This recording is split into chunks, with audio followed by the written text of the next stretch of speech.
Hello everyone, welcome back to agriculture political. बहुत बहुत स्वागत है। उम्मीद करती हूँ आप सब अच्छे होंगे। तो बढ़ते हैं आज के वीडियो की ओर।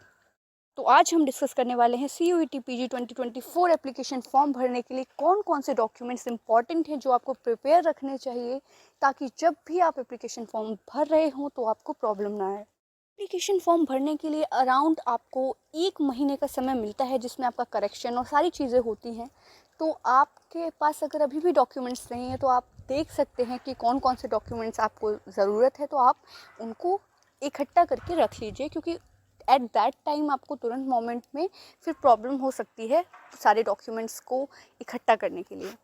तो जैसा कि एनटीए की तरफ से बताया गया था कि CUET PG एग्जामिनेशन आपका मार्च में होगा। तो मार्च में होने का मतलब है कि जो आपके डॉक्यूमेंट्स हैं वो आपके पास होने चाहिए, क्योंकि एप्लीकेशन फॉर्म आपका दिसंबर में आ जाएगा। जो एनटीए की तरफ से न्यूज़ आई थी कि 25 दिसंबर से पहले आपका एप्लीकेशन फॉर्म आ जाएगा। तो आप देख सकते हैं कि कौन कौन से डॉक्यूमेंट्स इंपॉर्टेंट होने वाले हैं जो आपके पास होने चाहिए एप्लीकेशन फॉर्म भरते वक्त। तो जो डॉक्यूमेंट्स आपको चाहिए एप्लीकेशन फॉर्म भरने के लिए वो है 10th की मार्कशीट, 12th की मार्कशीट, कास्ट सर्टिफिकेट, यानी कि आपके अगर कोई भी आपको रिजर्वेशन मिलता हो तो अगर आप उसका लाभ लेना चाहते हैं, तो जैसे कि EWS, OBC, SC, ST, कोई भी अगर आपका कास्ट है तो उसका सर्टिफिकेट आपको देना पड़ेगा।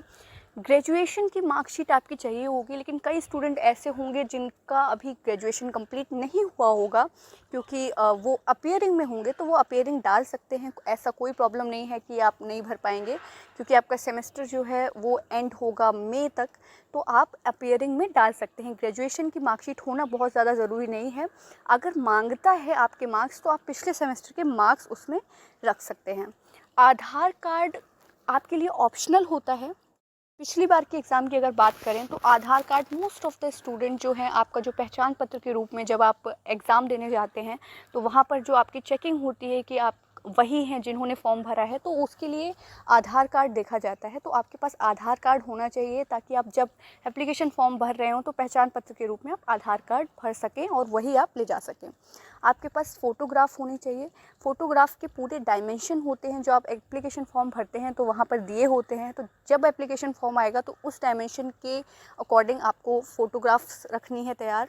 सिग्नेचर, यानी जो भी सिग्नेचर है आपका उसका आपके पास होना चाहिए JPG फॉर्म में। और उसके बाद आपके पास ऑनलाइन पेमेंट ऑप्शन होना चाहिए। अगर आप फॉर्म भरना चाह रहे हैं, पूरा प्रोसेस करने के बाद आप ऑनलाइन पेमेंट ऑप्शन होना चाहिए, ताकि आप भर दें। मोस्ट ऑफ द स्टूडेंट्स के पास, सबके पास होता है। कुछ स्टूडेंट्स खुद ही फॉर्म भरते हैं, कुछ कैफ़े वगैरह में भरवाते हैं। तो ये सारे डॉक्यूमेंट्स आपके पास होने चाहिए ताकि आप अपना फॉर्म भर सकें। अभी तक के लिए यही इंपॉर्टेंट डॉक्यूमेंट्स हैं। अभी एप्लीकेशन फॉर्म का नोटिफिकेशन पूरा तरीके से नहीं आया है। अगर कोई भी चेंजेस उसमें होते हैं तो वो भी आपको वीडियो के माध्यम से बताया जाएगा। तो फ़िलहाल के लिए आपको ये डॉक्यूमेंट्स प्रिपेयर रखने हैं। जिन स्टूडेंट्स का ग्रेजुएशन अपीयरिंग है उन्हें भी परेशान होने की आवश्यकता नहीं है। आप अपीयरिंग ऑप्शन डाल सकते हैं एग्ज़ाम देने के लिए। आप पूरी तरीके से एलिजिबल हैं CUET PG 2024 में एग्ज़ाम देने के लिए। बहुत सारे स्टूडेंट ऐसे होते हैं जो 3rd ईयर में होते हैं, फिर भी वो चेक करने के लिए एग्ज़ाम देते हैं, तो वो भी अपना एप्लीकेशन फॉर्म भर सकते हैं।